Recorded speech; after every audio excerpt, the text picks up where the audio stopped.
Election 2022 के चुनाव के लिए सभी राजनीतिक पार्टियों ने अपनी कमर कस ली है।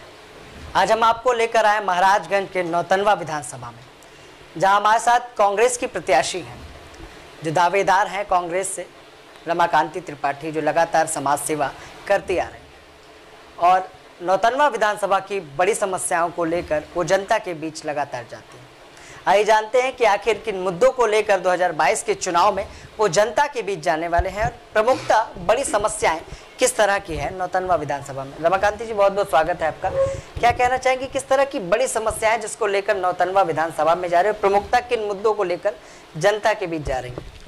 एक्चुअली क्या, मैं 15-16 साल की जब से रही तो मैं समाज सेवा करना शुरू की। मैंने सोचा समाज में बहुत से लोग जन्म लेते हैं, मर जाते हैं, किसको कौन पूछता है। समाज में जीने के लिए अपना एक विशेष इमेज होना चाहिए, योगदान होना चाहिए।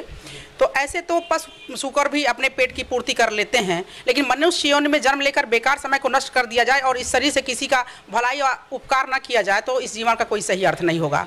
इस मुद्दे को लेते हुए, और जहाँ की मेरे ग्रैंडफादर आज़ाद हिंद फौज समकक्ष स्वतंत्रता सेनानी थे और मेरे डैडी सीआरपीएफ में पुलिस ऑफिसर थे। हम उनसे प्रेरणा लेते हुए हमने सोचा कि मैं भी ऐसा कर सकती हूं। जब हमारे ग्रैंडफादर अंग्रेजों से लड़ सकते हैं तो क्या मैं अपने इस देश के चोरों और गद्दारों से नहीं लड़ सकती? मैं भी लड़ सकती हूं। यह सोच करके राजा राम मोहन राय और स्वामी विवेकानंद जी से प्रेरणा लेते हुए मैं समाज सुधार का काम करने लगी।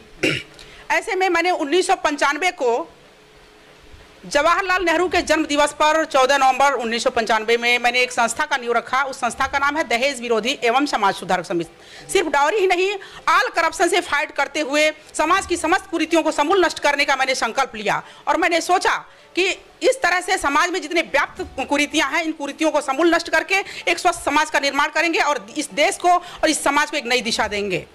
क्या लगता है प्रमुखता किस तरह की समस्याएं हैं जिस विधानसभा से आप बिलोंग करती हैं? हमारे विधानसभा में मूल समस्या ये है बेरोजगारी।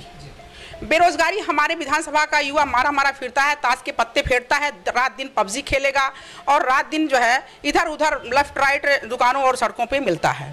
उनके पास कोई रोजगार नहीं है। आज तक हमारे जिले के भी सांसद हुए, 25-30 साल से कब्जा किए हुए हैं भाजपा के सांसद, लेकिन कोई मुद्दा नहीं, उनके पास कोई काम नहीं। और हमारे विधानसभा में भी आज तक तमाम विधायक बने, उन्होंने युवाओं के लिए कोई काम नहीं किया, बेरोजगारों के लिए कोई काम नहीं किया, किसानों के लिए कोई काम नहीं किया, महिलाओं के लिए कोई काम नहीं किया, कुछ भी नहीं किया। इन लोगों के पास कुछ नहीं, लूटने का एक जरिया है चुनाव लड़ना और जितने भी बजट आते हैं लूट के बैठो, बस यही काम है इनका। मैंने सोचा कि सबसे पहले चुनाव जीतने के बाद मैं युवाओं के लिए काम करूंगी। वो मेरा युवा भाई जो बेरोजगार घूम रहा है उनके लिए कल कारखाने, फैक्ट्री और इंडस्ट्री मैं इसी नौतनवा में लगाऊंगी, ताकि वो घर बैठे अपने बीबी बच्चों के साथ रह करके दिल्ली बंबई दूर ना जाए और घर में रह करके वो 30-40 हज़ार रुपये महीना कमाए। मैंने ये सोचा, सबसे पहला मुद्दा। दूसरा मुद्दा, हमारे यहाँ की महिलाएं असुरक्षित भी रहती हैं, आए दिन सबके साथ रेप का घटना सुनने को मिलता है। और दूसरी बात यह है कि महिलाएं भी इलिटरेट हैं, इलिटरेसी है वहाँ उनके शिक्षा की व्यवस्था। चूँकि मेरा विद्यालय भी चलता रहा है, अभी कुछ समय से बहुत अच्छा नहीं चल पा रही, कोरोना का माहौल है, तो महिलाओं की शिक्षा के लिए मैंने बालिका विद्यालय भी खोला था ताकि हमारे यहाँ की महिलाएँ शिक्षित बन सकें। और फिर हमारे क्षेत्र में ये बाढ़ की जो समस्या आती है, महाव नदी है, झरही नदी है, तमाम नदियों के जो है वो पानी है खेत में इस तरह से बह के आते हैं, सारे खेत रेत से पट जाते हैं, किसानों के फसल सब बर्बाद हो जाते हैं, घरों में पानी घुस जाते हैं। ऐसे में हमारा प्रशासन भी विफल होता है, यहाँ के सांसद विधायक मुख्य दर्शक बन के तमाशा देखते हैं। इसकी लड़ाई मैं बहुत दिनों से लड़ रही हूँ, बार मैं डीएम साहब के वहाँ और लोगों के वहाँ एप्लीकेशन देती रही, लेकिन कोई सुनवाई नहीं। रेत का बांध बनाते हैं, वो प्रतिवर्ष बनाते हैं, प्रतिवर्ष इसी पर राजनीति करते हैं यहाँ के नेता, इसी बांध पे यहाँ के नेता राजनीति करते हैं। सोचते हैं कि एक बार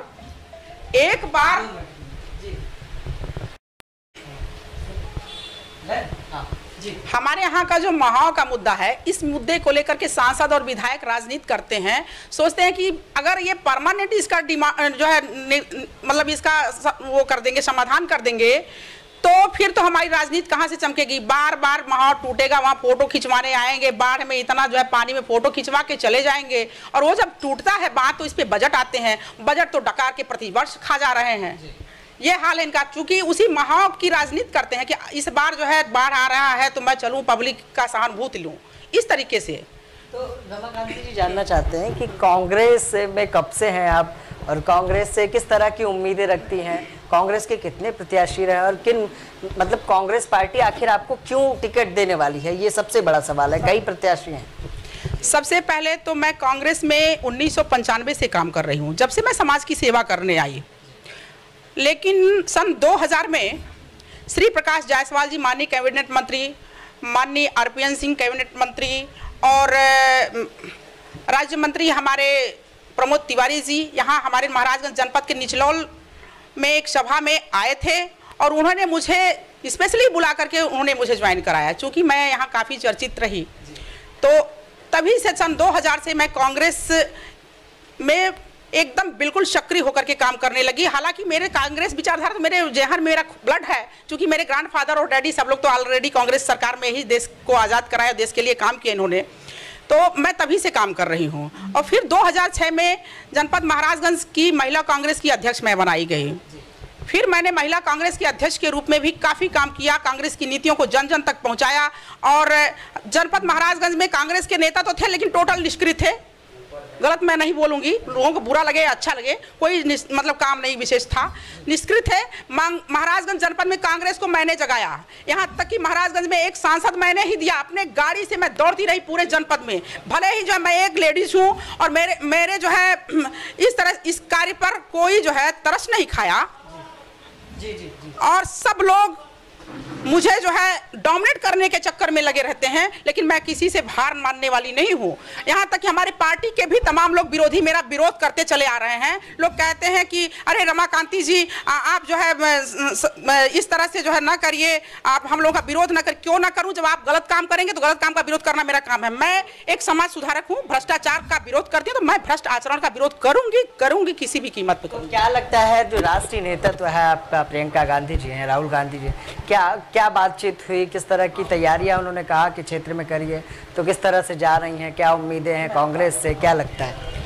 मैं क्षेत्र में जब 1995 से महिलाओं की सेवा, वृद्ध विकलांगों की सेवा, असहायों की सेवा, पीड़ितों की सेवा और तमाम जो घरेलू मामले होते हैं, झगड़ा बवाल फौजदारी, ये सारे मामले, चूंकि मैं एक अधिवक्ता भी हूँ तो ऐसे में कानून का ज्ञान मुझे है। मैं न्यायालय तक इनको न्याय दिलाती हूँ, थाने कचहरी डीएम एसपी कलेक्टर, जरूरत पड़ा तो सचिवालय तक लड़ करके इनको न्याय दिलाती हूँ। तो मैं इस मुद्दे को लेकर के महिलाओं के मामले में मैक्सिमम मैं हाई कोर्ट से जमानत नहीं होने देती बलात्कारियों के और दहेज हत्यारों के। ऐसे में मैक्सिमम महिलाएं मेरे साथ हैं, महिलाओं की काफ़ी टीम मेरे साथ है। जब आधी आबादी मेरे साथ है तो मुझे कौन हरा सकता है। इस बात को लेकर के मैं नौतनवा विधानसभा में निकली हूँ। और युवा मेरे साथ है, वो बेरोजगार युवा जो मारा फिर रहा है, वो जो है गार्जियन जिनका युवा बेरोजगार घूम रहा है, वो गार्जियन कहते हैं कि ऐसी आशा की किरण जिस दिन विधायक बनेगी उसी दिन हम लोगों का उपकार होगा, उसी दिन हमारे क्षेत्र में खुशहाली आएगी और यहाँ की बदहाली दूर होगी।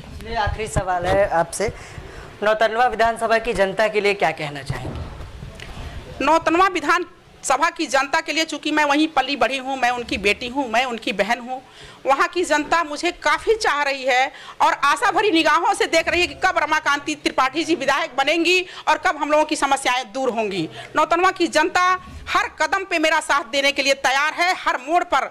अब तो देखिए तमाम नेता थे जिनका जो है सूरज अब डूब चुका है, उन लोगों ने कोई काम नहीं किया क्षेत्र में, विधायक बनने के बाद एक बार भी नहीं आए। कुछ ऐसे भी नेता हैं जिनके घर के लोग आकर के प्रचार की, महिलाएं भी आके प्रचार की और रोने लगी कि मेरे माँ जेल में है, मेरे बाप जेल में है, मुझे जो है मेरे भाई को जिता दीजिए। और ऐसे में तो रोने आई वोट लेने के लिए। लेकिन जब हमारा युवा, हमारे लोग, नए लोग कोरोना में काल के गाल में समा गए, मरने लगे, बाढ़ से लोग मरने लगे, तो एक बार भी आंसू टपकाने कोई नहीं आया। और कहने के लिए सब लोग कहते मैं नेता हूँ, लेकिन गरीबों असहायों का आंसू पोंछने वाला कोई नहीं है रमाकांति त्रिपाठी के अलावा। नौतनवा विधानसभा की जनता चाहती है कि मेरे घर का विधायक हो, मेरे क्षेत्र का विधायक हो और ऐसा विधायक हो जो हम सबकी सेवा कर सकता हो। तो ऐसे में कुछ ऐसे हमारे यहाँ उम्मीदवार हैं, कांग्रेस पार्टी से भी तमाम उम्मीदवार हैं जो तो नौतनवा के रहने वाले हैं, ना नौतनवा से उनका कोई नाता रिश्ता है, वो दूसरे विधानसभा से आए हुए हैं, उनको कोई नहीं जानता। दूसरी बात यह है कि कुछ लोग मेरे विधानसभा के रहने भी वाले हैं, तो उनके बेटे भतीजे जिला पंचायत और बीडीसी प्रधानी सब लड़ते हैं। वो बीडीसी प्रधानी और जिला पंचायत में जमानत जब्त कराते हैं, अपना खुद का 1-2 बार 3 बार जमानत जब्त करा चुके हैं। तो बताइए कैसे वो विधानसभा की उम्मीद रखते हैं। और कुछ ऐसे भी नेता हैं जो दलाल हैं, यहाँ की दलाली वहाँ की दलाली अपना जो है नेतागिरी चमकाने के लिए बस सिर्फ पर्चा दाखिला करना चाहते हैं। उनका कोई सरोकार और मतलब नहीं, ना तो जीत सकते हैं। जनता किस साथ देगी आपका? जनता तो पूरी मेरा साथ देगी, क्योंकि मैं वहीं की बेटी हूँ, वहीं पली हूँ, वहीं बड़ी हूँ, वहीं से हमने समाज सेवा शुरू किया है।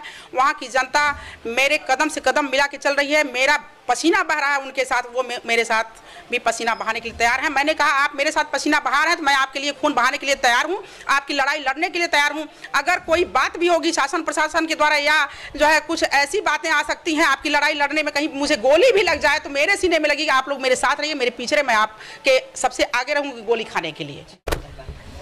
तो ये थी हमारे साथ रमाकांति त्रिपाठी, जो भव्य कांग्रेस की प्रत्याशी हैं नौतनवा विधानसभा से। तैयारी भी कर रही हैं, जनता के बीच भी जा रही हैं। सत्ताधारी पार्टी भी प्रयास कर रही है, हर तरह के कवायद कर रही है, हर वर्गों को साथ लेकर प्रबुद्ध सम्मेलन, पिछड़ा सम्मेलन, हर तरह के सम्मेलन कर रही है। नौतनवा विधानसभा की बड़ी समस्याओं को लेकर उन्होंने जनता की लड़ाई लड़ी। देखने की बात होगी कि नौतनवा विधानसभा की जनता आखिर कांग्रेस का साथ देगी या नहीं। सहयोगी गिरजेश के साथ